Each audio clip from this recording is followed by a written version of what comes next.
Day 669 of the Ukrainian War Map, also known as the Russo-Ukrainian War. Juzzy here, and today is another update as I take a simplified and down-to-earth approach to some of the most important happenings on the ground in Ukraine. So starting off, we'll take a look at those Russian losses, as currently Russia sits on more than 353,000 military personnel losses, which represents an additional 800 or more in the past 24 hours. Then as for hardware losses, so 4 tanks, 17 APVs, and a gently whopping 28 artillery. Then we'll head straight across to Ukraine's Kherson Oblast today, as some might even say that Christmas came early for Ukraine this year, due to the downing of 3 Russian Su-34 jets yesterday on the south bank of the Dnipro River, as a result of a Patriot air defense system. Three jets, with this event seen as particularly notable as it represents the largest loss of this type of aircraft in a single day. So it looks like we just discovered where that third Patriot system was deployed that Ukraine had just received this December. And it would very much appear that Ukraine was operating with the PAC-2 missiles on the Patriot platform that have a range of up to 160 kilometers and a speed of up to Mach 5. And so the successful engagement of a target like that of the Su-34 jet is well within the operational scope of the Patriot PAC-2 missiles that, as an example, could reach a target 100 kilometers away in about 60 seconds, which can certainly be insufficient time for an enemy plane to react. And indeed was insufficient 3 times over on this single day's occasion. And then, once again, Russian telegram channels operating closely with the Russian Air Force were not happy about this incident, stating that it was a dark day for the VKS, but also that the Russian military command did not heed the warnings that something like this could likely occur. And truly, this is the way that it normally seems to be with the Russian military. That is, generally learning the hard way, or not at all, as they appear to work within an unmapped battle space where they're willing to work with unknown conditions quite regularly. But what are some of Russia's finest jets doing operating so close to the front lines anyway? Well, these $40 million a unit, twin-engine, all-weather, supersonic, medium-range fighter strike aircraft have recently been performing regular missions in the region with use of their 50-kilometer gliding aerial munitions, which are essentially kit add-ons for existing munition drops that are used for additional accuracy, range, and therefore, with that 50-kilometer range, reduces the risk to the launching aircraft, at least until the Patriot introduction right here, right now. And eye-opening, catastrophic events like these will surely force Russia to read the signs, because the writing's on the wall. So it's likely that we'll see that these Russian gliding munition runs will be a thing of the past, which is a shame for Russia because there's nothing really to replace them in the Russian military arsenal. So nothing with a combination of range, payload, and accuracy when it comes to firing upon frontline positions. And in fact, given that we've now had an extra day or so to see the follow-up effects for the Russian army and really the Air Force, because we've actually seen how fragile the Russian Air Force is now, because there was no follow-up Russian glide munition strikes the next day, as would normally be expected in this region. So you see, when only one Patriot battery can cause the entire Russian Air Force to completely disappear in a given region, then you can imagine what impact that swarms of F-16s equipped with specifically the AIM-120D AMRAAM missiles is gonna do. And having a Patriot system this close to the front line will have real implications for the Russian forces. So apart from no more glide munitions, There's also less Su-34s that operate the longer-ranged Kh-59 missiles that are used to strike at Ukrainian infrastructure. Plus, no more Ka-52 Alligator Russian helicopters, attack helicopters. Plus, no more flying T-72, T-80 or T-90 tank turrets. Just kidding on the last one, they'll continue to fly. So a question you might ask now is, how many Su-34s does Russia have left? Well, 3 were taken out just yesterday, another 3 were damaged, destroyed or grounded in the past 2 weeks, 22 known to be shot down, another 10 suspected as losses, which equals approximately 40 in total in terms of losses, out of a pre-war fleet of about 140 or so, which means you could say 100 are remaining, but from that figure, to calculate further, 10 would be occupied for training of new Russian pilots, which is something else Russia really needs right now, plus assuming a bare minimum of 30% not operational and down for maintenance, means that you end up with a worldwide fleet of just about 60 for the entire country operating at any one time. And that's maximum, remember. And I haven't even factored in so many things that are hard to quantify, such as things relating to military corruption and various other maintenance contracts and reporting corruption. All of which puts Russia's operational rates at potentially some disastrously low levels. And losses like these are not only expensive for Russia, like I said, at $40 million a piece, but in many ways they're priceless, as production is slow. That is, if they're even able to produce them under the weight of modern day international sanctions against the country, that leads Russia to be lacking a lot of opportunity to get highly specialized parts for their jets from the wider international supply chain. In fact, I did hear somewhere that only 3 were built throughout this entire war. But even then, I do have my doubts. And so, as a result of all this, perhaps Ukraine's highest hope is that Russia, on the governmental level, chooses to deny that this ever even happened and continue to operate in this devastatingly dangerous make-believe world where they think they have exceptionally superior and invincible military assets, putting their heads in the sand, instead of taking a real sober assessment of the situation on the ground, or in the air, you know what I mean. Then we'll move just a little bit south to Crimea, as there is now reportedly a lot of talk within the Russian military about the evacuation of the Air Force from Crimea. And it's said that this issue is being considered at the highest levels of the Russian Federation.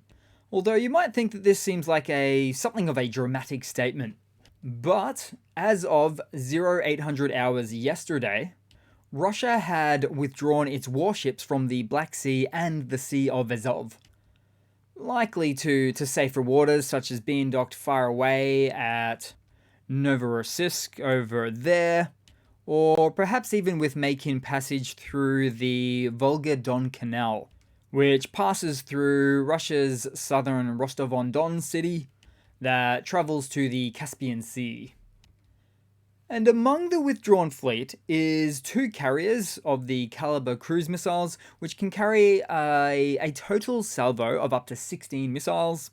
So this is really big news, as Russia may be looking to protect what's really left of its Black Sea fleet, having legitimate concerns for Ukrainian air or sea drones, which is sometimes affectionately referred to as the sea babies.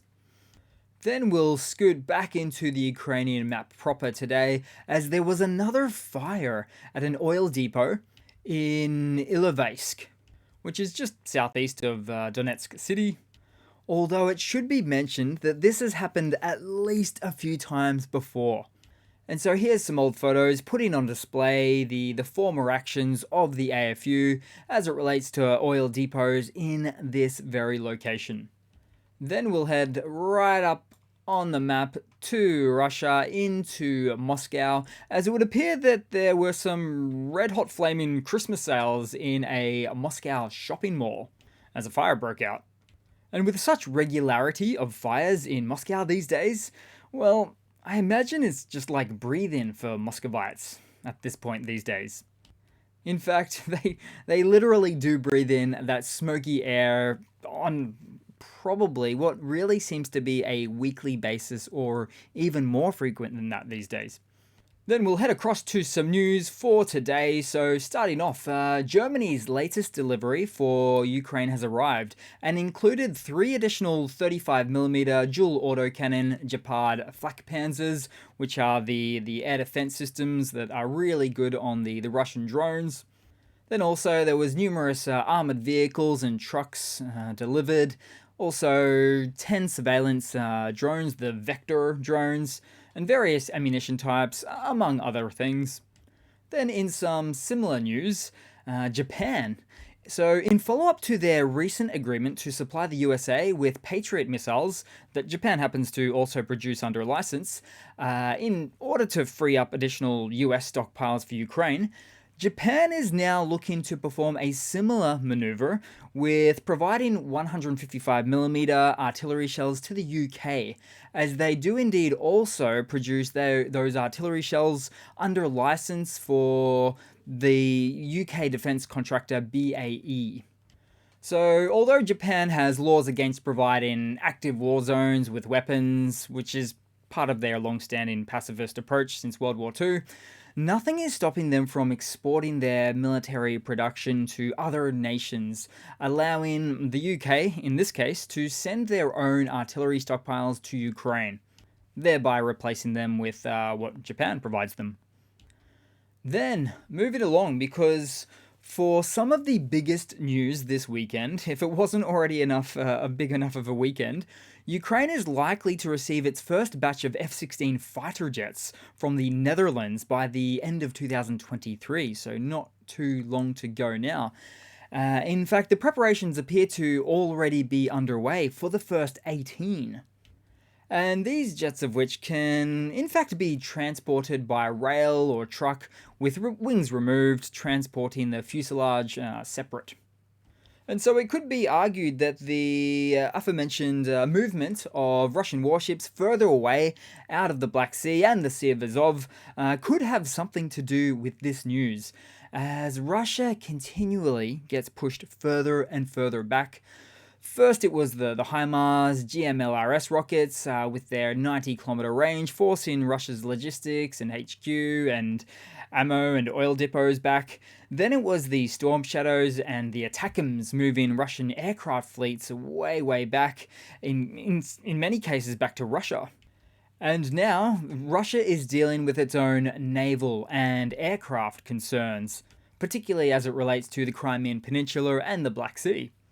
So I might say perhaps it's time for more Russian-produced MiG-29s imprinted on the side of the Dutch F-16s, as back in 1999 a Dutch F-16 took out a Serbian MiG-29, which was in fact something of a combat debut for the F-16AM variant, which was the most advanced F-16 in operational service at the time. The things you know. Then moving along, and since it's getting very close to Christmas, let's move to some lighter segments. So this first video is showing the AFU personnel having a bit of a bit of fun with some of the TM62 anti-tank mines in a curling operation. And fear not, because on closer inspection you'll see the fuse or the pressure plates removed for safe curling handling. Then for a final lighter segment, there's really no shortage of Ukrainian battle cats, or in many cases kittens, helping out the AFU operations, as you can clearly see there. Then I'll round it off with a couple of quick funnies to, finish off just before the Christmas time, as I'm sure you'll have some merry holidays. So starting off, for the first funny, there was a female candidate by the name of Katerina Duntsova, who was running for Russian president in 2024. And she came along with her own anti-war platform, although she never actually used the word war, and just spoke of peace instead, peace for Russia and Ukraine. And there's been some talk in the Russian space about this candidate for the last month or so, maybe even a bit longer. So we all thought that a window of opportunity was going to open up for her, so to speak. But as it turns out, the Central Election Commission for the Russian Federation rejected her candidacy, vaguely citing errors in the documents.